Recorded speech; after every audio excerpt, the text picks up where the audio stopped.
জিনিসটা বলা হয় একটু মানে খোটা দেওয়ার জন্য আর কি। তো না না আমি কিন্তু খুব সিরিয়াস, আমি খুব অনুধাবন করে কথা বলেছি। এখন ব্যাপারটা হচ্ছে কি, আসলে আমরা এগ্রি করি প্রত্যেকটা জিনিসে। প্রথমটা হচ্ছে যে আমরা মনে করি যে আবেগ দিয়ে সবকিছু চলে না। আবেগ দিয়ে, শুধু আবেগ দিয়ে অভ্যুত্থান হয় নাই।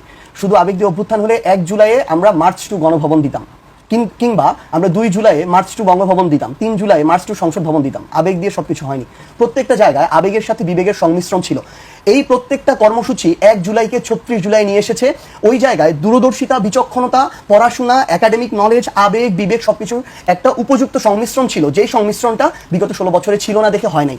গতকালকে পার্থ ভাই একটা কথা বলেছে যে আপনারা 6 বলে 12 রান করলেও আমরা আমাদের জায়গা থেকে 300 রান করেছি, এগ্রি করি। কিন্তু দুঃখজনক হলে এটাও সত্য যে একটা 312 মিটার প্রস্থ নদীর 300 মিটারে গিয়ে আপনি যদি আর সাঁতার না কাটতে পারেন, আপনার এখানে ডুবে মরতে হবে। এটা হচ্ছে বাস্তবতা।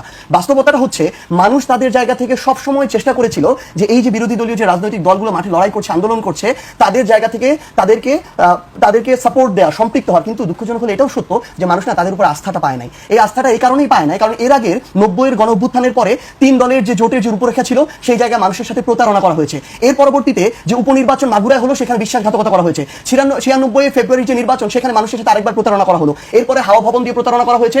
এরপরে মানুষের সাথে গুম খুন, বিচার বহির্ভূত হত্যাকাণ্ড, বিদ্যুতের বদলে খাম্বা, এরকম অসংখ্য জিনিস দিয়ে মানুষের সাথে প্রতারণা করা হয়েছে। ঠিক এই কারণে মানুষ তারপরে এই নেতৃত্বের উপরে আস্থা রাখতে পারে নাই বলে মানুষ তাদের নেতৃত্বে আর আন্দোলনে নামে নাই। এই জন্য মানুষ তাদের সন্তানের বয়সী ছাত্রদের উপরে আস্থা রেখেছে, নেতৃত্বে নেমেছে এবং তারা তাদের জায়গা থেকে সামগ্রিক বিবেচনায় এই অভ্যুত্থানটা নেতৃত্ব দিয়েছে। কেউ যদি সংসদে দাঁড়িয়ে বা এখানে হোক সালাউদ্দিন আহমেদ হোক অন্য কেউ এই কথা বলে যে আবেগ দিয়ে বিপ্লব হয়, সংসদ চলে না, দেশ চলে না, আমরা তাহলে ওই সালাউদ্দিন আহমেদকে জানাতে চাই বা প্রশ্ন করতে চাই তাদের সমস্ত নেতাকর্মীরা মিলে তাহলে এর আগের 16 বছরে তাদের এত বিবেকের সংমিশ্রণ ঘটিয়ে কেন একটা সরকারের পতন ঘটাতে পারে নাই। তো এই জন্য এই কথাগুলো বলে ওইটাকে ছোট করে দেখার কোনো প্রয়োজন নেই। আর আরেকটা জিনিস কি, আমরা আমাদের জায়গা থেকে বয়স হয়তো অনেকের সন্তানের বয়স হতে পারে, ভাইয়ের বয়স হতে পারে, আমাদের বয়স হয়তো 28, 29, 30 হতে পারে, কিন্তু আমরা আমাদের জায়গা থেকে দেশের সর্বোচ্চ বিদ্যাপীঠ যেগুলো আছে সেগুলো থেকে পড়াশোনা শেষ করেছি। ওই পর্যন্ত এই মানুষগুলো কিন্তু তাদের জায়গা থেকে পড়াশোনা করেছেন, কিন্তু তারপরে তাদের একটা দীর্ঘ অভিজ্ঞতা আছে। আমরা তাদের অভিজ্ঞতাকে সম্মান করতে চাই, স্ট্রাগলকেও সম্মান করতে চাই। কিন্তু তারা যদি তাদের এই যে জায়গাটা তারা পেয়েছে, যেটা আজকে থেকে 2 বছর আগে তারা কল্পনা করে নাই,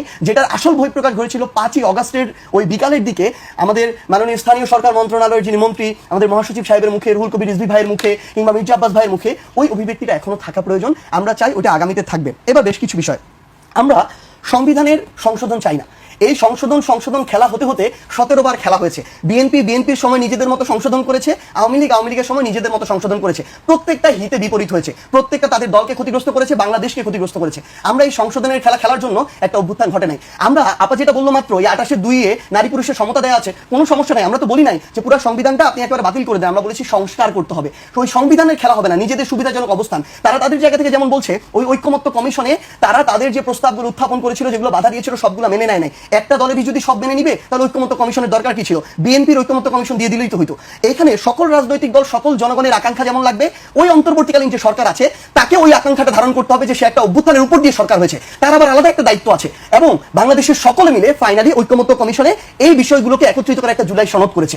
যেই জুলাই সনদে কিছু দলীয় নোট অফ ডিসেন্ট বিএনপি দিয়েছে 9-10টা জায়গায়, 84টা বিষয় তারা ঐক্যমত্য হয়েছে। এটা হচ্ছে বাংলাদেশের স্বার্থে। সো তাদের দলীয় কোনো একটা জায়গায় নোট অফ ডিসেন্ট বাংলাদেশের স্বার্থ ব্যাঘাত ঘটাতে পারে না। যদি এটা হয় তাহলে তাদের স্লোগান সবার আগে বাংলাদেশ, এটা তাদের বাদ দিতে হবে। তাহলে যখন এই জুলাই সনদটা হলো, এই জুলাই সনদটা হওয়ার পরে এই জুলাই সনদের উপরেই তো গণভোট হলো। তা আবার যদি এখন একটু আগে বললেন যে গণভোটের সাথে জুলাই সনদের কোনো সম্পর্ক নেই, এটা কিভাবে? জুলাই সনদটা হওয়ার পরে অন্তর্বর্তীকালীন সরকার হয়তো তাদের জায়গা থেকে অনুধাবন করেছে, ঐক্যমত্য কমিশন হয়তো অনুধাবন করেছে যে আমরা জনগণের দাবিগুলো এখনই একমত হতে পারছি না, বিএনপি এভাবে বাধা দিচ্ছে, এগুলো যদি আমরা জনগণের একটা গণ রায় ছাড়া নির্বাচনের পরে সরকারকে দিয়ে আপনি এগুলো বাস্তবায়ন করবেন, এগুলো তারা ছুঁড়ে ফেলে দিবে, যেমন ভাবে 90 পরে দিয়েছিল। এই জন্য তারা এই গণভোটটা করলো। এই গণভোটটা ওই আদেশ থেকে এসেছে, যেই আদেশ থেকে তারা এই নির্বাচনে সরকার গঠন করেছে। তাহলে এই আদেশ তো হচ্ছে, এই গণভোটটা হচ্ছে ওই আদেশটাকে বা এই জুলাই সনদটাকে বাস্তবায়নের একটা প্রক্রিয়া। এটার সাথে আরেকটা সম্পর্ক না থাকে কিভাবে? এটা কিভাবে সম্ভব? আরেকটা জিনিস, আপা যেটা বললেন যে আপনারা তো সব মেনে নিয়েছেন, মানেন নাই আসলে। 84টা বিষয় আছে জুলাই সনদে, আপনারা বা বিএনপি 9 থেকে 10টা সেই জায়গায় নোট অফ ডিসেন্ট দিয়েছেন, যেই 10টা পালন করাটা বা বাস্তবায়ন করাটা বাকি 74টার চেয়ে বেশি জরুরি।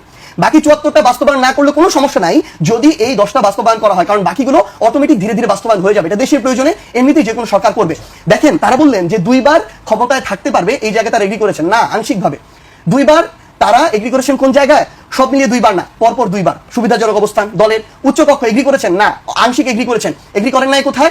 তারা বলছেন তাদের যে নিম্নকক্ষে যতজন সংসদ সদস্য থাকবে ওইটার পার্সেন্টেজ অনুযায়ী তারা উচ্চকক্ষে সংসদ সদস্য দিবে। তাহলে ওটা দরকারটা কি?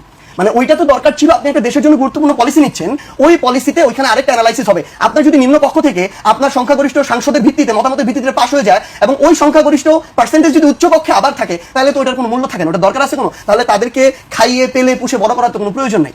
তাহলে আমরা কি চেয়েছিলাম? আমরা চেয়েছিলাম উচ্চকক্ষে পিআর পদ্ধতিতে সংসদ সদস্য থাকবে। বাংলাদেশে এই মুহূর্তে 50% ভোট যেমন বিএনপি পেয়েছে, তাহলে 50% ভোট বাকিরা পেয়েছে, তাহলে 50% মানুষ ওই উচ্চকক্ষে থাকতে হবে। তাহলে ওইটার একটা লেজিটিমেসি থাকে, ওইটার একটা প্রয়োজন থাকে এবং ওইটা নিয়ে যুক্তিতর্ক হয়ে জনগণের কাছে প্রকৃত বার্তাটা যাবে। তাহলে বিএনপি প্রত্যেকটা জায়গায় তার আরেকটা গুরুত্বপূর্ণ বিষয় দেখেন, পিএসসির মতো জায়গা যার মাধ্যমে বাংলাদেশের সরকারি চাকরিগুলো হয়, জনপ্রশাসনের মতো জায়গা, দুদকের মতো জায়গা, এই প্রত্যেক, তারপর হচ্ছে কন্ট্রোলার জেনারেলের যে জায়গা, অডিটের জায়গা, প্রত্যেকটা জায়গায় বিএনপি চায় তাদের সরকার বা ক্ষমতাসীন সরকার এই জায়গাগুলোকে গঠন করবে। এখানকার পরিচালক থেকে শুরু করে চেয়ারম্যান থেকে শুরু করে ডিরেক্টর সবকিছু ক্ষমতাসীন দল দিবে। তাহলে এই দুদকের কোনো দরকার আছে? এই দুদক নরমালি দুর্নীতি কারা করে? ক্ষমতাসীন দলের যারা থাকে, ক্ষমতাকে ব্যবহার করে বিভিন্ন পদ পদবিতে থেকে অনেকেই তাদের জায়গা থেকে দুর্নীতি করে, লুটপাট করে, রাহাজানি করে, চুরি চামারি করে।